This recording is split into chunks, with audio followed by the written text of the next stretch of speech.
Mu yindi episode turagarutse ikoranabuhanga rigezweho, tuzanye ibintu bishyashya. Tumaze iminsi tuvuga AI tools.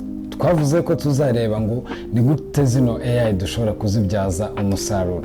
Request zabaye nyinshi, ngenda nshishamo amaso, ndangije ndavuga ngo uyu munsi reka nze kubigisha uburyo ushobora gukoresha AI mu kubaka platform cyangwa se mu kurema website, ariko icyo bita vibe coding. Vibe coding uraza kumenya icyo ari cyo, umenye uburyo ushobora kubakamo website runaka bitewe na idea, kuko turaza gukora practical.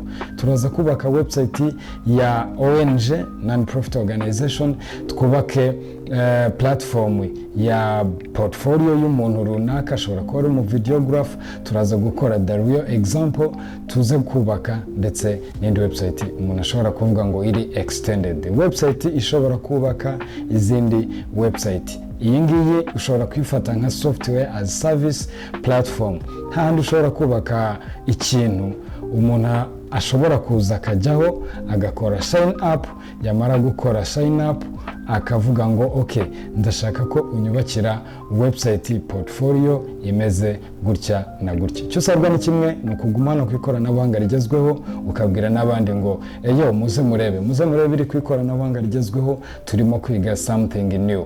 Iyi ngiyi ifungura opportunities nyinshi, cyangwa se izi ni skills zishobora gufungura opportunities nyinshi ku muntu uwo ari we wese. Abantu babiri nshobora kuvuga, uwa mbere ni wowe muntu uri hariya nk'umu developer cyangwa se umu freelancer ushaka kuba yagira ikintu akora, akubaka software service, then abandi bakishyura kugira ngo babe bageneratinga icyo kintu. Ikindi ndaza kukwereka uburyo AI wayikoresha kugira ngo ubone izindi ideas. We go practical, turebe n'uburyo wayiselinga. Gumana nanjye kuko ndagenda in details cyane, ndagerageza kuba easy ku buryo nawe utari umutekinisiye ushobora kumenya uburyo wakoresha iyi AI ukiyubakira idea ushaka. Ukande subscribe, ukore share kugira ngo n'abandi bamenye ibirimo kubera hano. Reka tugende kuri screen turebe ngo tugiye kubaka iki. Turi buhere kuri idea generation, cyangwa se turi buze guhera vibe coding. Nkuko ndimo kubivuga, ni igihe tujya dukoresha tool runaka tukayibwira ngo turashaka kubaka ikintu iki n'iki cyasabaga amakode. Urugero, iyo tuza gukoresha bayita Replit, kuko Replit ni imwe mu zikomeye. Hari Replit, hari Revable, hari Kasa, hari n'izindi, ariko jewe so far today ndaza gukoresha Replit kuko niyo preferring as of now kuri package tuza gukoresha. Replit nabwiye yuko igira na agent gatatu, aho ishobora kuba yamara iminota irenga 200 irimo gukora coding wayihaye task. Urugero hano iyo ugiye kuri replit.com ushobora kubona yuko bashobora urugero ushobora gukora make an app for frequent travelers that help you.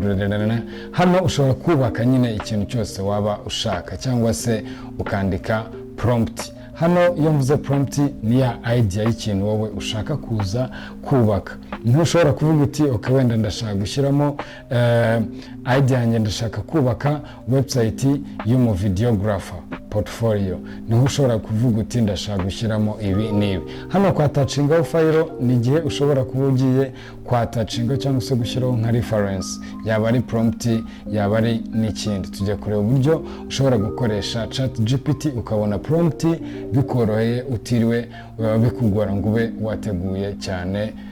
So reka tuze gutangira hano wenda muri suggestion turabireka, ariko first and foremost tugiye gukanda kuri login cyangwa se sign up. Niba udasanzwe ufitemo account, ndakanda kuri sign up, nimara gukanda sign up bambwire gushyiramo details zanjye. Ndahitamo gukoresha Gmail, GitHub cyangwa se X niba bitewe n'iyo ukoresha. Hano turahitamo email, twandikemo email yacu. Okay, nindangiza mpitemo password. Hano ugeneratinga password ushaka, ipfa kuba ari a strong password niyo ushobora gukoresha. Sorry kidogo, then ugakanda kuri create. Mugirimo kudufungurira account Replit, reka tubanze tujye kuri ChatGPT turebe izindi ideas ushobora kuba wakora. Hano muri idea 5 nagiyemo gushaka, nabonye kuko ni series tugiye gukoraho ko nakubwiye ko tuzakoresha zino AI tools mu kubaka already product, za products umuntu ashobora kuba yakoresha. Mu ngero ngenda ntanga no kugira ngo mfungure cyangwa se nkwereke ubwoko bwa products ushobora kuba wakora. Hano iya mbere twarebye ko tuza gukora AI powered portfolio website. Iyi ngiyi niyo episode number 1. Aho tuza gukora iya kabiri twakora appointment booking system for small business. Ushobora kuba ufite business ntoya iri ahantu ugashaka gukora application cyangwa system izajya gufasha gukora icyitwa booking. Ushobora kuba wenda tuvuge ari salon, tuvuge ushobora kuba ari umuloya, ushobora kuba ari umuntu utanga service runaka iri private, hanyuma agashaka kugira uburyo bwa booking, ushobora kuyicreating. Ushobora gukora iyindi yitwa AI resume CV builder. Hano AI CV resume builder, hano ni igihe ushobora no gufata iyi project ukayishyira online, abantu bakayijyaho, then ikabubakira amaseve, bashyiraho the details zabo, bagashyiraho wenda brief about, hanyuma ikaza kumwubakira CV muri PDF iri professional, then umuntu agashobora kuba yayidownloading. Iyi ngiyi ni idea nziza umuntu ashobora kuba yakubaka niba ashaka guseringa nawe, maybe kuko urumva ni solution runaka ushobora kuyubaka, hanyuma ukayishyira online, ukayamamaza, wamara kuyamamaza abantu bakayikoresha, ukagenda ucaginga wenda makeya kuko ya scaling. Tuvuge urugero niba nyifashe project nkayishyira online irangiye kuko nayubaka mu munsi umwe, hanyuma nkavuga ngo ndagucaginga amafaranga 100 ryonyine cyangwa se 1000 kugira ngo nkubakire iyi CV. Dukoresheje iki? AI. Umuntu ashobora kuyatanga cyangwa ntashobora kuyatanga. Umuntu ashobora kuyatanga bitewe na strategy wakoresheje kugira ngo ujye kuri market, ariko iri very simple kandi iri very scalable and affordable. So mwebwe muri aho hirya ushobora kuyikoresha iyi idea ukayubaka, then ikaba yagira umusaruro. Yindi ya gatatu ushobora gukora AI logo and brand kit generator. Iyo mvuze AI logo and brand kit generator, ushobora hano gukoresha ntuza AI, ushobora gukora tool ukayishyira online aho umuntu azajya ifasha public cyangwa se aba consumer cyangwa se abayishyuye cyangwa se donc aba user bayo, ushobora kuba yimonetize cyangwa se ukayitanga for free. Ariko I don't believe in not only free things, because you guys have to monetize it somehow. You have to find it out. If you can't find out, tell me. Turebe uburyo noneho bwo ku reaching out kuri clients. Hano ikintu yingi ishobora kugufasha ni igihe ushobora kwishyira online ukemerera umuntu gushyiramo tuvuge brand ye, agashyiramo business name, business details, akabasha kugeneratinga logo, akabasha kubona brand kit. Ni ukuvuga ngo ushobora kuba logo, ushobora kuba color palettes, ushobora kuba ama fonts, ushobora kuba brand identity description. Donc ni ukuvuga ngo hano worohereje abantu. Mpamvu mvuga ngo ya scaling kandi gacuruza nuko worohereje umuntu ku akano nakazi ubundi gatwara igihe kinini kugira ngo umuntu agukorere logo, aguhitiremo color palette, agukorere ndetse na identity description. Ubundi ngi ni service risanzwe ikostinga amafaranga menshi abantu kuyikora.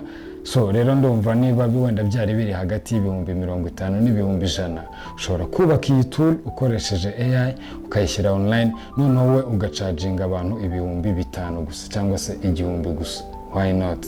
Then ukareba bake beza ukoresheje niche, then you make money ukoresheje AI tools. Iyi tool niba hari abantu bari interesting nayo cyangwa se n'indi tool yose uko tugenda tuzivuga, ushaka kuyubaka, ushaka either kwigira private cyangwa se ko twakora walk through muri zino ideas tugenda tuvuga, ushobora kuvuga then tukayidevelopinga step by step. Ikindi nakubwira nuko zino tool tumara kubaka source codes zazo ku muntu waba azishaka turazitanga. Just DM me nguhe zino codes just for free, nguhe prompts twakoresheje ku buryo nawe ushobora kugenda ukayireplicatinga hanyuma ukakora the same way cyangwa ugacustomizing. Iyo mvuze for free no, ariko iri limited, ni ku bantu 50 ba mbere. Abantu 50 ba mbere bayisabye tuyibaha for free.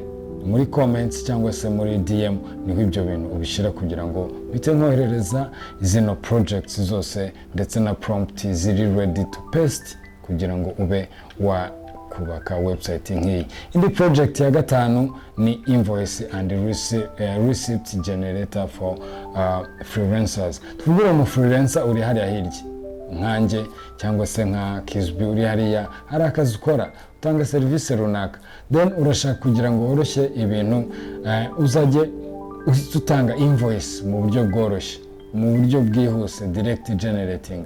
Ushobora gukora iyi system cyangwa se iyi application, then umuntu akazajyaho agashyiramo details akavuga ngo jewe my client uyu ni umukiriya wanjye, iyi nizo details ze, ibi ni byo mu charging details, then igahita imukorera invoice cyangwa se receipt ako kanya exportinga as PDF, aho yaba yatacinzeho na stamp ikaba yagenda iriho na stamp ndetse na cash. Izi ni idea ushobora kuba wakoresha cyangwa se ushobora kuba wakubaka uga selling. Izindi zini nyinshi uko ari 5 tumaze kuzinyuramo. Iya mbere twarebye ni portfolio generator. Twarebye ko umuntu ashobora kubaka cyangwa se ashobora kurema software as a service platform, ashobora kurema ifasha abantu kuba ba generatinga portfolio website. Iya kabiri twarebye ni yajyanye na booking system. Iya gatatu twarebyeho ni AI resume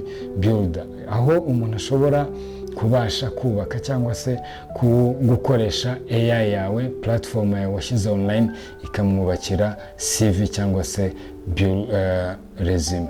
Iya kane twarebye ni AI logo generator, aho umuntu ashobora gukoresha platform yawe wubatse ukoresheje AI, nanone ikamufasha gukora AI logo generated, ikamufasha gukora brand kit, color palettes n'ibindi nk'ibyo. Iya gatanu twarebyeho wowe twari turi kumwe, twarebye kuri invoice, aho umuntu ashobora gukora invoice mu buryo runaka. So the next step dushobora guhita tuvuga ngo okay, niye idea cyangwa se niye project wowe wakunze, kuko turagenda step by step icyo bisaba kugira ngo umuntu yubake a product iri very functional. Abantu bakunda hype, abantu bakunda kugenda zanzira ngo zihuse, this is not your video. Hano umuntu hari n'umuntu ushaka kugira ngo arebe step by step ukuntu iyi AI ishobora kuba yakora something great, kuko hari abantu benshi bumva AI bakagira ngo yeah, it can do this, it can do this, but it can't do this. Let's go step by step twubake ikintu. Icya kabiri tujye guhita tureba noneho ya Replit yacu niba account yamaze kuba created cyangwa se bagiye kutwemerera kuyicreating. Gucreatinga kuri Replit nabikubwiye kujya kuri replit.com ugakanda kuri sign up cyangwa se sign in niba ufite account, then ugahitamo uburyo bwo gukoresha, ugashyiramo email yawe, ugashyiramo password ushaka kuza gukoresha, then ugakanda kuri create account. So right now tumaze gukanda kuri sign up, tukabona account yacu igiye gufunguka, bahita bakoherereza verification code kuri email yawe nabikubwire cyangwa se link. Icyo ukora ni kimwe, utujya kuri ya email wakoresheje urimo gufungura Replit, then ukabonamo ya email, verify your email, ugafungura ya email, then hanyuma ugakanda kuri verify now. Iyi link ibiri muri email cyangwa se description ya email baguhaye, irimo kuverifyinga email yawe, hanyuma iyo imaze kuverifyinga you can return kuri ya Replit, hanyuma igahita ifunguka gutya. Hano uzuzamo username, amazina ushaka kuza gukoresha. Ndashyiramo Joshua, then full name washyiramo ayo ushaka, wahitamo niba ari light cyangwa dark mode. I prefer dark mode, I don't know why. Then ugakanda kuri continue, hano wahitamo ibyo ushaka byose bitewe n'ubushake bwawe. Hano itugera ku bice bikwishyuza cyangwa se aho bakwishyuza. Replit igira ibice bitatu nkuko nagiye mbigarukaho muri izindi episodes cyangwa se mu bindi bice byabanje twagiye dukora, nuko Replit hari igice cyishyuzwa n'igice cya free. Ikino gice cya free ibiri limited, nabwo ushobora gukoramo something very nice, very good, ari nayo tuza gukoresha uyu munsi kuko ni starter, ariko ubaye ushaka gukora ibintu biri huge ushobora gukoresha Replit Kora. Replit Kora igura $25, ariko kuri mwebwe mukurikira ikoranabuhanga rigezweho, muri description uraza gusangamo linki uza gukandaho hanyuma ukayibona kuri discount yayo. Then ubu sofa hariho kuri 10 off, I guess uraza kwibona kuri 15, hanyuma then reka tuze guhera hano kuri free starter kugira ngo turebe uburyo wakoresha for free. Kuko mbere yo kwishyura reka tubanze dutestinge turebe ngo yakora iki. Dukande kuri continue with the starter, nitumara gukanda kuri continue with the starter ni gutya Replit ifunguka. Hano ni igice kiba kiriho ama menus cyangwa se ibyo ushobora ku-updatinga. Hano ushobora ku-importingamo code cyangwa design wivanye haba kuri Figma haba hehe. Then ushobora hano niho hajyamo ama application yose we wamaze gucreatinga cyangwa se wakoze projects zose.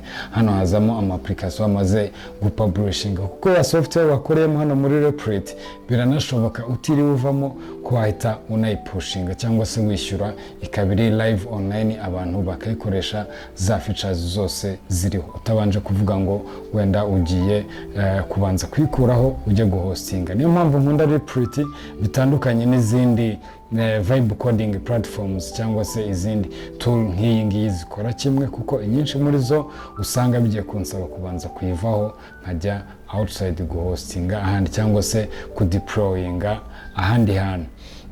Hano ni ama integrations, ushobora ku-integratingamo payment mode, ushobora ku-integratingaho database, ushobora ku-integratingaho ya domain name, kuko nabikubwiye ushobora kuba ufite domain name yawe wamaze kuregistering ufite kuri custom, ugahita uyadingaho hano ukabasha kuba wakora cyangwa se wabilinkingaho ikajya kuri ya domain name yawe.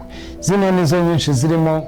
There are too many, ariko icyo twihutisha uyu munsi ni ukujya gucreatinga new application. Urakanda hano hejuru kuri create new, hano niho wandika cyangwa se niho usobanura projet yawe ushaka gukora, ugahitamo, ushobora guhitamo theme cyangwa style ukuntu iza kuba imeze, ariko I like to go by default kuko turimo gutangira reviewinga zino details zindi. Ushobora kujya wowe ugatestinga ukareba ukuntu bimeze cyangwa se ugapreferinga niba ukeneye a custom video, kuko tuzagenda dukora nyinshi cyane kuri iyi platform y'ikoranabuhanga rigezweho.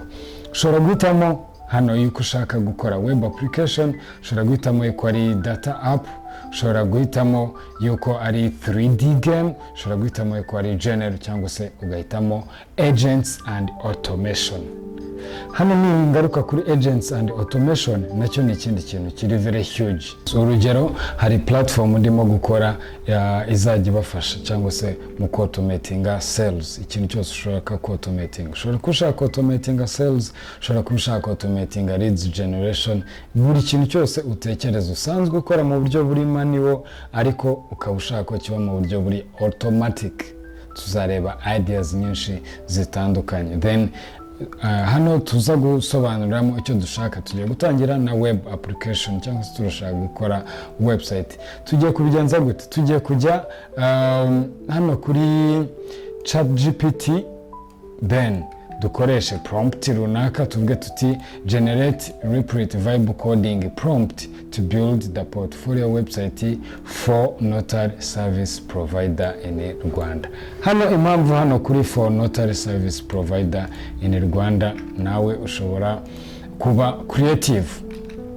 Yanze ushobora kuba creative, mvuze iki ngiki. Ushobora kujyaho ukavuga uti no, ndashaka yuko umpa prompt iza kubaka icyo nshaka kubaka kuri nde, icyo nshaka gukora. Urugero nshobora guhindura nkavuga okay, nshaka yuko iba portfolio ariko wenda kuri videographer, nshaka yuko iba portfolio kuri someone runaka, nshaka ko iba portfolio kuri service runaka, sinshaka portfolio ahubwo ndashaka informative website kuri business runaka. Niba urimo kumva iyo logic, then niturangiza turaza gukanda hano kuri enter. Gukanda kuri enter bajya kugenda badukorere prompt tuza gupestinga hano muri Replit, kuko ntabwo ibintu byose twebwe tuza kubyandika. Ushobora kuba ufite reference ukayishyiraho, ushobora kuba ufite icyo ugashyiraho, ariko reka ibintu byose tuze gukoresha AI. Then iraza kudukorera iyi prompt. Nimara kudukorera prompt, turebe Replit verb coding prompt, yego bla bla bla. Hano nuko nguko iteye. Okay, you are my AI coding partner. Build complete, responsive, modern portfolio website for professional, ibintu byinshi. Project overview, kun project yawe iza kuba imeze, iraza kuba ifite home, about, service, portfolio / projects, testimonials, contact ndetse na foot. Iyi ngiyi ni website yuzuye, ifite ibintu byose iba yuzuye, ariko noneho tuze kwihereza na theme cyangwa se tuze kwihereza na style iza kugenderaho. Igomba kuba iri modern, clean, corporate and tech style. Target audience twabwiye yuko iri clients in Rwanda, business individuals. Hano ushobora kugenda uhindura prompt bitewe n'ibyo ushaka wowe kwiza kuba iri related nayo. Requirements, technical requirements, iki ni cyitwa tech stack. Ko twebwe twabaye nk'umuntu utazi coding, umuntu usanzwe tuvuge, let me say, who owns a business, ufite business nk'iyi ngiyi ariko arashaka gukora website abyikoreye ku giti cye, ni gute yabigenza? Cyangwa se wowe uzi gukora, usanzwe uzi basics ariko ushaka kubikora mu gihe gitoya, ni gutyo wabikora. Hano tech stack urayihitamo, uze kwishyira hari design and branding. Design and branding, ubundi ibingibi ni ibintu byatwaraga igihe kinini cyane umuntu kugira ngo abidevelope, abihandinge over ku mu developer. Bivuze ngo iyi prompt y'umuntu ayifite irangiye yuzuye, ashobora guheraho agahita developinga byoroshye. Rero twakoresheje ChatGPT kugira ngo tubashe kuyibona. Iravuga kuri design and branding, typography, content na placeholders, ibyiza gushyiramo, then dukomeze tugera kuri portfolio yayo, page and section, okay, interactive, future deployment, output, style, start work now. Hano ngira ngo uraje urebe nitumara kuyikopiya, dushobora kuyikopiya hano, tuyiselecting yose uko yakabaye iyi prompt yacu, tuyitware tuyipestinge, turajya kuyipestinga muri ya Replit. Hano nitumara kanda paste, turakanda kuri start chat. Iyo dukanda kuri start create, ikintu za gukora iyi Replit iraza kujya muri background cyangwa se iraza kujya inyuma creating. Tujye gushyiraho timer tuze kureba igihe iza gutwara yubaka iyi project, kuko urona iratangiye. Iyi se Rwanda Service Portfolio niko yahisemo. Hano ushobora gutwikinga prompt yawe. Iyo mvuze gutwikinga, reka mpesting hano iyi prompt kugira ngo turebe uburyo umuntu ashobora kuba yagira ayihinduramo cyangwa se uko yayigenza kugira ngo iryohe kurushaho. Tugarutse hano, ifite ibice bibiri irimo gukora ya Replit. Yarabanje ikora kuri plan, igiye guplaninga kuko ni agent, ni AI, iraplaninga uburyo iyi project yacu iza kuba imeze. Nirangiza itubwira uko biza kuba biteye. Ushobora gukanda kuri change plan ugahindura uko imeze, niba hariho bitakunyuze wenda Kigali location iki, cyangwa se waba unyuzwe ugakanda kuri start now, start build. Urugero hano ikintu nahindura, mwabonye ko ririya zina tutarikunze, reka iyi business tuye izina. Iyi freelance tugiye kuyita let me say responsive web development service, tugiye kuyita the freelancer. Name is Twitter good. Reka tugiye kureba ukuntu Twitter wenda twite freelancer, no, ikorana digital freelance,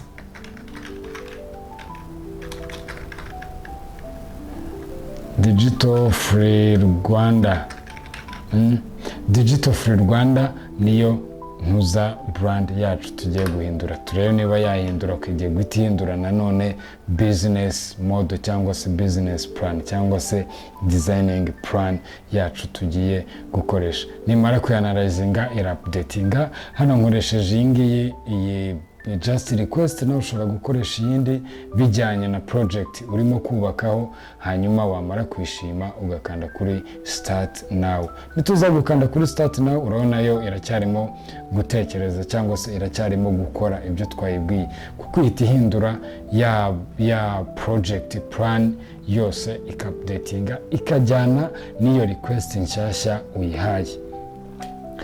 Reka ngire ikintu mbabwira mu gihe irimo gukora tutari twakanda kuri start. Uyu munsi iyi part natinze cyane muri details, kuko hari byinshi ntazasubiramo muri episodes zacu zikurikira cyangwa se mu bice bikurikira. Ariyo mpamvu wowe ugomba gukurikira akantu ku kandi, byaba ngombwa ugasubiza inyuma ukareba ikintu ukuntu nagikoze, kuko ni nyuma y'iyi intro, kuko niko nabigennye cyangwa se niko nahisemo gukurikiranya zino course. Izindi tuzajya tugenda twubaka direct solution irangiye, duhera kuri prompt yayo, dukurikizaho kuyubaka, dukurikizaho kuyitestinga, dukurikizaho kuyipushinga cyangwa se kuyipublishinga. Hano ChatGPT yamaze I like you ChatGPT because you favor me a lot. You're my friend. I love you ChatGPT.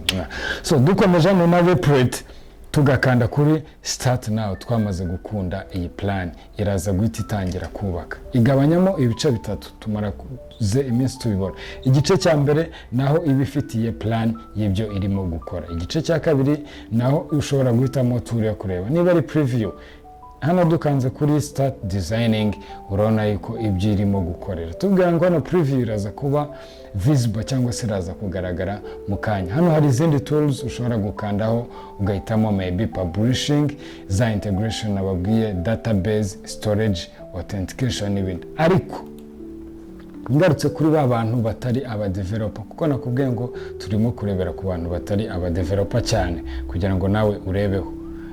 Ushobora guhita ubireka wowe gusa ukayireka igakomeza ikadevelopinga. Ngira ngo urabona zino steps irimo gukora cyangwa se imaze kugeraho zose, mu kanya iraza kutwereka aho bigeze. Kugira ngo turebye umaze creatinga, hano hejuru dukanzeho kuri side turaza kubona files. Urabona structure project yacu yayihaye, dufitemo za attachments, client server. Bino byose si ngombwa ngo umenye ibyo ari byo, kuko niho amakode aba yibitse. Jewe w'umuprograma cyangwa se n'abagenzi banjye, ibi ngibi nibyo twakabaye twandika. Ibi ngibi nibyo bya bindi twajyaga twandika bikamara ibyumweru byinshi, bikamara amezi menshi, bikamara imyaka myinshi kugira ngo tubashe kubona codes nk'izi ngizi. Ariko uyu munsi ukoresheje Replit AI ndetse n'izindi tools zikora nkayo, ushobora gukora project mu minota mike cyane. Kuko nk'iyi guideline ni ukuvuga ngo iyi ni ya approach ukuntu iyi project yacu tuza gukora iza kuba ite, cyangwa se the final results irimo kubakwaho aka kanya. Ndashaka kugira ngo utekereze potential zino tools zifite ku muntu utari umudeveloper, utarusanzwe uri umudeveloper ariko uri umujene uzi basics kuri IT. Ushobora gufata iyi tool ukayihuza na ChatGPT ugatekereza idea. Nubwo utatekereza idea, ahubwo ushobora gukoresha tool runaka nka ChatGPT ikagufasha gutekereza idea zaba ziri more solid cyangwa se zakenerwa cyane kuri market yo mu Rwanda. Noneho yaguha idea 50, muri za idea 50 ugarebamo imwe yaba ari ntoya cyangwa se yasolvinga ikibazo runaka no muri community, then ukayubaka muri buno buryo. Ubwo ndi kuvuga mu buryo buri local.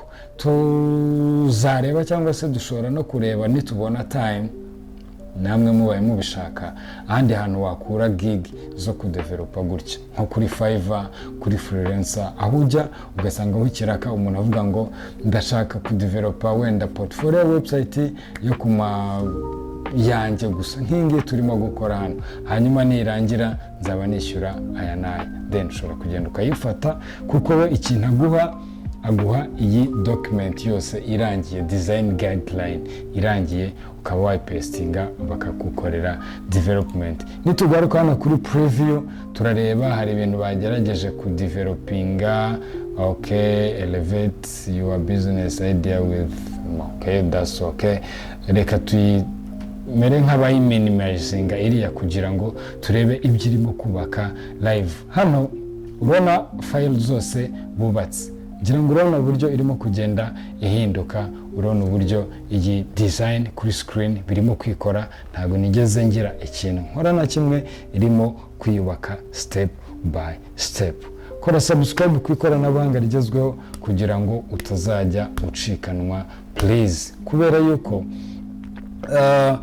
ibyiza biri imbere, ibintu turimo kubaka ni byinshi, idea ugira uyidroping hano, cyo nkora nanjye ndicara ugahita usipinga a coffee or whatever drink you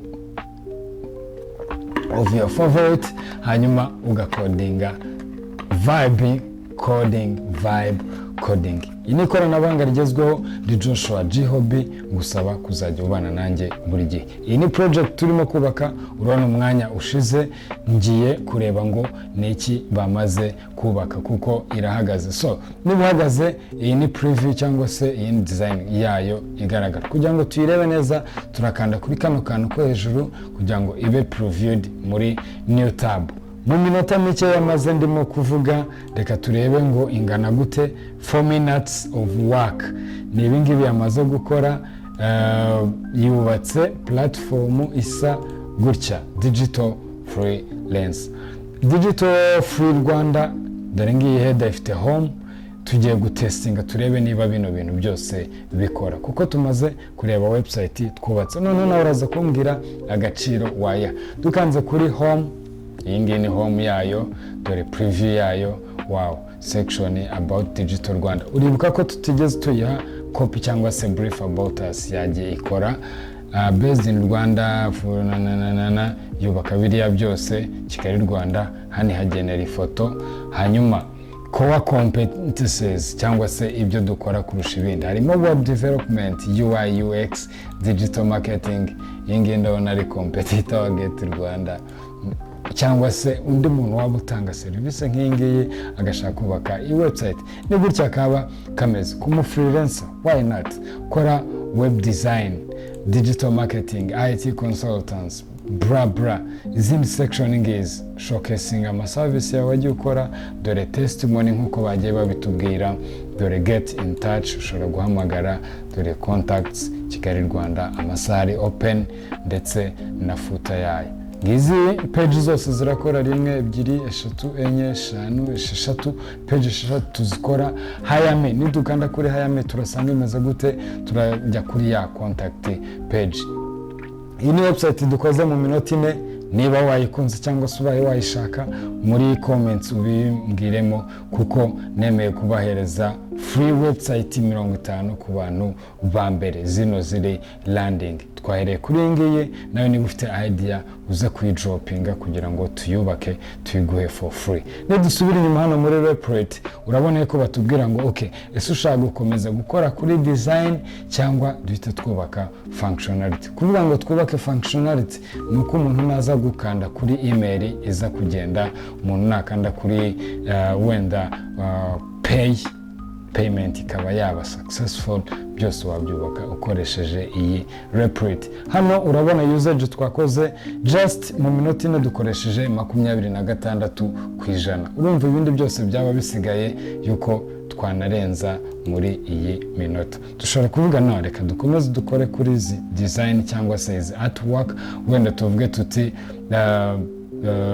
hari uburyo bubiri, hari uburyo bwo guplaninga, kubuildinga, ndetse no editing. Reka tubanza kuri plan, tuvuge tuti from what is now done, what do you plan to work on next, so we enhance the UI/UX of this website before building the functionalities.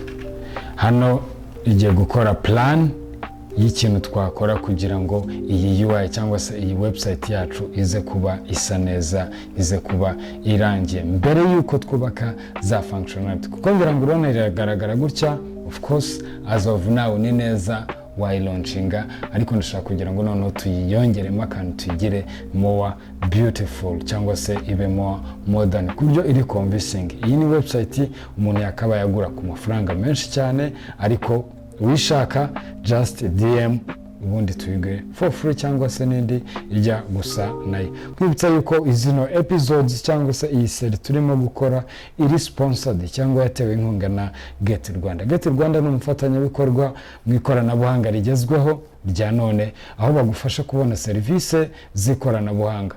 Ashobora kuba harimo kubaka ama platform, ama 360 digitalization in general, custom website, zishobora kuba ari wenda e-commerce platforms, zishobora kuba ari any idea that you want to build, search engine optimization, digital branding kit in general. Nka bino mwabonye turimo ku describing hano yakora, ariko bikeneye mu buryo buri pro to the pro max. Hamagara nimero urimo kubona kuri screen yawe, ukorane na Get Rwanda, hanyuma ubasha kubona discount mu gihe uri umu digital citizen.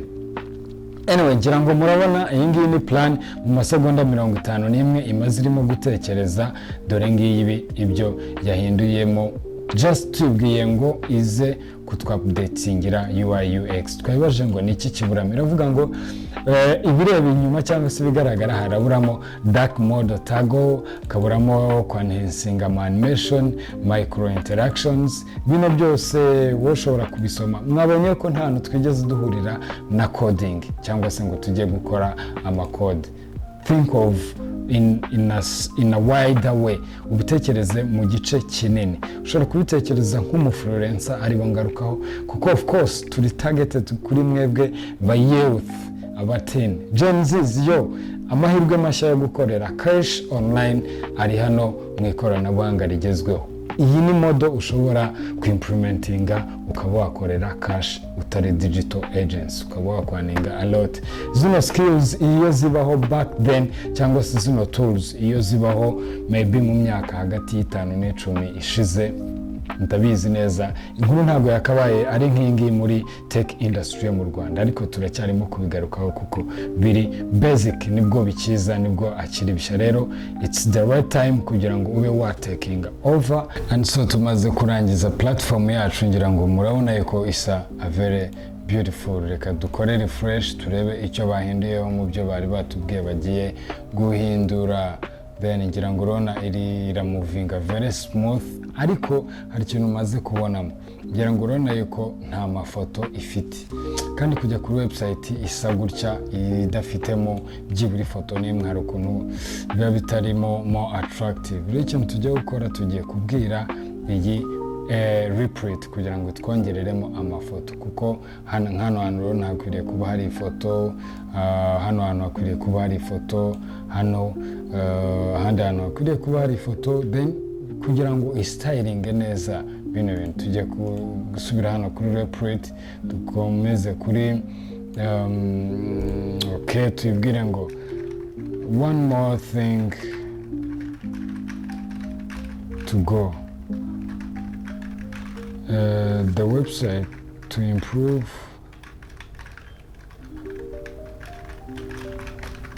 the UI UX of this website.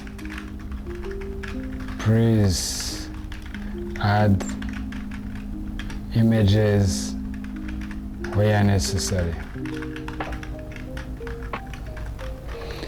Turabwira ngo dukorere amafoto akwiye cyangwa se naho akenewe, ariko nanone reka tuyihe specific instruction. Tubwira tuti ayo mafoto agomba kuba ari related n'u Rwanda. Of course, imagine baye ari company ikorera mu Rwanda, baguhayarinze ngo ubakire website ugahita ukoresha AI. Njya mbibona ku project tumwe na tumwe abantu bakoze, ugasanga company niyo mu Rwanda, ikorera mu Rwanda, isavinga Abanyarwanda, ariko kuri website yayo hariho amafoto y'abazungu. That is something very bad.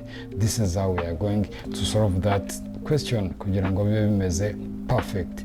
Then those pictures kuko iyo utabaye specific hano modo ntabwo imenya nyine cyane kuko niba navuga ziri biased not biased ahubwo ziri trend cyane kuri data z'abazungu, niyo mpamvu kenshi content z'abazungu arizo zikunda kuza hejuru cyane. Those images has to be has to reflect our target market. Then ahandi ha kabiri tugiye kugira kuko turimo kuyi project yose turimo kuyikosora. Urugero hano kuri home section ndimo kukwigisha uburyo ushobora guhindura agace ku kandi hadahindutse ibindi. Parts to modify iraza kwadinga hano kuri hello section, then add image on hello section. Hano ushobora kuba more detailed niba hari ifoto runaka ushaka gushyiraho umukiriya yaba yaguhaye cyangwa se ataguhaye, ariko gendaza gushyiraho just iri generative, ipfa kuba iri appropriate cyangwa se iri relevant. Then ahandi hantu ushobora kongeraho ikintu ni kuri about naho haraburaho ifoto, iraza kuba creative. Reka tuhasimbuke turebe niba iza kubikora tutayibwiye, turebe intelligence yayo. Tumanutse hasi ikindi kintu dushobora guhindura kuri featured projects turavuga ngo featured projects should have images too. Then reka tubanze dutange iyi request cyangwa se tubanze dutange iyi prompt, turebe ikigiye kudukorera niba igiye ku updatinga bino bintu. Nkwibutsa yuko turimo gukoresha Replit AI mu kubaka website ya portfolio company portfolio ikora service cyangwa se itanga freelancing services. Ushobora kuba uri umuntu uri individual cyangwa se uri company in general. Nituza kurangiza kuyubakana nawe uraza kuba wamenye uko ushobora kuba wakubaka iyawe, ariko nanone ukomeze ubyibuke kandi uzirikane yuko abantu 50 ba mbere bo gupostinga muri comments cyangwa se muri DM bavuga bati hey ndashaka yuko utwubakira iyi website imeze gutya na gutya, iri informative, it's for real, turaza kubafasha kuzubaka kuko iyi ngiyi iri sponsored by Get Rwanda, it's mini series. Reka turebe icyo bamaze gukora planning y'ibintu byose bagiye gukora bla bla bla bla bla bla bla bla bla, then tujye gukanda kuri build functionality. Nudukanda kuri build functionality iraza kugenda itugire mu cyitwa gutangira kubaka. Ariko mbere kutangira kubaka ndaje nkanda hano ku cyitwa agent mode. Nabwiye ko agent noneho yo ijya kuri ya website yawe cyangwa se ijya muri ya code base urimo kubaka, ikitekerereza. Ishobora kuba yamara iminota myinshi cyane irimo gukora. Urugero wahitamo level cyangwa se autonomous level igihe ushaka ko yamara irimo kwikoresha. Ndaklikinga kuri max, nimpitamo yuko yaba max autonomy ishobora gukora iminota igera kuri 200 yikoresha. Njyewe nicaye just sipping a coffee, then nkanda kuri max, nkaza ngakanda kuri build functionality, iraza guhita ivuga ngo okay start building. Twari twakoze basic, tumaze gukora basic, then ni gutya rimeze, tujye guhita dukomerezaho twubake noneho ya website iri very functional. Iyi website twatekereje irimo generative, dushobora no kureba ahandi hantu umuntu ashobora gukora website yo kubaka cyangwa se cyaba ari ikiraka nko kuri Fiverr. Urugero ushobora kuza nkajya hano kuri fiverr.com mu gihe irimo gukora fiverr.com, mu gihe irimo kubuilding hariya plan hano kuko twabwiye ngo start building. Reka natwe tuze kuba turimo tureba hano uburyo umuntu ashobora kubona akaraka kuri Fiverr. Iyo ukajyaho wenda I'm looking to hire, I am offering a pro service, ushobora gukoresha Fiverr, ushobora gukoresha Upwork, ushobora gukoresha n'izindi platforms zitandukanye. Igiye kuri Upwork /freelancer niho usanga abantu bashyizeho akazi gatandukanye. Kuri Fiverr nukungu kuba biteye, usanga umuntu yapostinze maybe muri category niba ari muri programming, kaza muri AI website and software cyangwa se web application, wamara gukanda ukareba icyo umuntu ashaka cyangwa se icyo yofaringa. Urugero nk'ubu tujye kuri Upwork, tujye kurebaho nka gig umuntu ashobora kuba yakora. Uraza nagiye mbivugaho mu buryo butandukanye, tuvuge niba ari web, ushobora kuvuga web responsive web design, then ugahitamo ukavuga uti umuntu ashaka professional website imeze gutya na gutya, ugaklika ngo urabona hano hariho amadolari $200, amadolari $100, amadolari magana ngahe, ukabidinga. Wamara kubidinga ugasubmitinga proposal, wasubmitinga proposal yaba yujuje requirements, kuko ushobora kureba izindi tutorials z'uburyo bwo optimizinga profile yawe kuri Fiverr na Upwork, then you get licensed, you get approved, you get gigs, you get money, kuko niyo the last option. Hano ngira ngo murabona yuko ya Replit yacu dusubiye inyuma irimo gukora programming. Twavuze ngo start building, dukanze start building tumaririya minota yose turimo twiganirira tuvuga ibintu na biriya, naho yari irimo yubaka kintu modern digital workspace with African Rwandese professional blah blah blah blah. Yakoze stage eshanu cyangwa se yabishyize muri task eshanu. Iravuga ngo ibi ni byo ngiye kubaka. Igiye gukora image, yes, igeze kuri task ya kane, ngira ngo urabibona hano irimo codinga. Nirangiza irakora ni task ya gatanu, hanyuma duhita tuvuga tuti wow, birarangiye. Ngizi 12 amafoto yamaze gukora, Moses, ushatse wareba details akantu kandi ako yagiye ishyiramo image of restaurant, image of what NCBA, I don't know. Tugiye hano hirya tukarefreshinga ya website yacu yo twarakoze, kuko twarebye ko kugira ngo ugire preview, let me say kano kari closed, ushobora kugaruka hano ugakanda hano hejuru, then igahita iba previewed muri iyindi tab yo hirya. Ngira ngo urabona yuko this is a very nice, a very beautiful looking website. Ngira ngo murabona ba generatinze ifoto inyuma imeze nkaho ba generatinze iyi Kigali mu Rwanda. Elevate your business with digital excellence. What a nice name, Digital Free Rwanda. N'indi business yose twebwe twayikorera.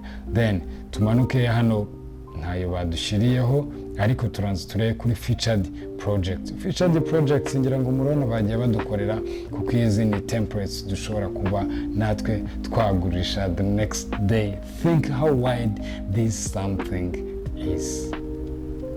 Do you think about how huge this is? Let's go. Iyi ni AI turimo gukoresha kugira ngo twubake bino bintu byose bimeze gutya mu minota mike cyane gusa. Umaze urimo kureba iyi tutorial urabona aho tugeze. Ushobora kuba creative ukavuga uti okay, ndashaka ukora ibi ngibi, ndashaka hano ukande hano bigende gutya, ariko ngira ngo urabona ko iyi ngiyi ari website iri ready to publish cyangwa se ready to share, iri very informative. Iri kuri stage ya gatanu kuri gatanu, iracyari ku kazi, reka irangize, kuko agent nk'uko nabikubwiye igira n'umwanya wo gutesting. Niba irangije gukora ikintu ihita isubira inyuma igakora test, ikareba niba hari ikosa ririmo, ikadebuginga. Kudebuginga kuba tumva urwo rurimi ni ugukemura amakosa ari mu makode. Amakode y'iyo platform turimo kubakana kubwira ko ushobora kuyabona hano ku ruhande, ukaba wayi-exportinga, ukaba wayakoresha icyo ushaka, cyangwa se ukaba wahita unayipublishinga, kugira ngo urebe ahantu iyi tool yitwa Replit irengeye. Kugira ngo urabona turangije gukora, tasks zose zarangije gukorwa, shyiraho project overview, then tukahita turango imaze gukoresha 96%. Kuri 96% tumaze kubaka iki. Reka tuyifungure muri new tab turebe ikintu kimaze kuba built. It's very beautiful, it's very catchy, it's very so digital citizens. Tumaze umwanya munini twari turimo twubaka iyi niyo platform tumaze kubakaho. Umuntu yakanda kuri about ikamujyanayo, umuntu yakanda kuri services ikamutwarayo, kuri portfolio ikamwereka ibyo twamaze gukora. Ishobora kuba ziri generative cyangwa se bikaba biri real, tukayihereza sample data. Byose murabona yuko bikunda. Testimonials, this is generative but working for a demo and a prototype. Then contacts nayo ikaba ya submitting. The next thing hano ushobora gukora niba ushaka kuba wild, ushobora kuintegratingamo n'ama emails, umuntu akawuzuzamo amazina, email na message agasendinga bikajya kuri email y'umuntu ashaka, then agakora follow up. Umunsi tumaze umwanya munini turimo kureba ku buryo umuntu ashobora kubaka iyi platform. Iyo birangiye ushobora gukanda kuri open publishing maze website yawe ikabasha kujya live. Iyi ni ikoranabuhanga rigezweho. Ndi Joshua, tumaze umwanya munini turimo tureba uburyo wakubaka website ukoresheje Replit iya nyayo, kuko mu bice byagiye bibanza ngira ngo twabonye ama introduction tunyura hirya, ariko ubu ngo tugeze kuri ya phase cyangwa se ya stage yaho theory cyangwa se amagambo menshi tuyavamo, ahubwo tukajya in real actions, aho dufata solution duhita tuyubaka. Abataragize amahirwe cyangwa se abo tugera ku kintu runaka bakumva ntibarimo kugifata neza, wakoresha uburyo bubiri. Hari comment section utubwira uti mwamfasha gusobanukirwa ABCD, cyangwa se ukajya no muri kuri YouTube channel yacu ukareba ibindi biganiro byabanje, kuko byo bigiye bifitemo amateori atandukanye. So reka mbashimire mwebwe twabanye mu gice cy'uyu munsi, babwire ngo hasta la vista victoria, siempre log out.